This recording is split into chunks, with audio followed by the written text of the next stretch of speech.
নাই চাওক এক্সিট পোলে কেতিয়াও কংগ্ৰেছক সমৰ্থন নকৰে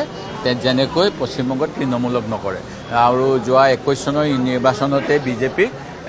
বহুত ভাল ধৰণেৰে পশ্চিমবংগত জিকিব বুলি কৈছিল যিটো প্ৰকৃতাৰ্থত নহ'ল সেই গতিকে মই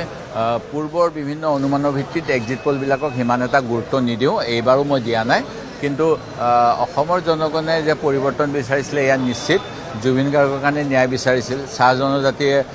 মজুৰি বৃদ্ধি বিচাৰিছিল ঠিক তেনেকৈ 6 জনগোষ্ঠীয়ে জনজাতিকৰণ বিচাৰিছিল এইবিলাক আপোনালোকে ৰিপৰ্টিং কৰিছে বাস্তৱ আৰু এইবিলাক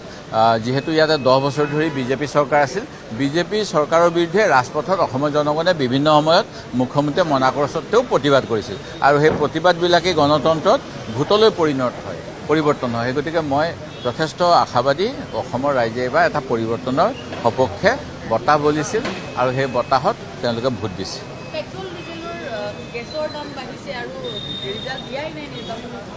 এয়া অতি স্বাভাৱিক আছিল আমাৰ নেতা ৰাহুল গান্ধী ডাঙৰীয়াই ইতিমধ্যে এই কথা কৈছিল যে আৰু ৰাম মাধৱ ডাঙৰীয়াই স্পষ্টভাৱে আমেৰিকাত গৈ পেলাই আমি ভাৰতে কি কৰিলে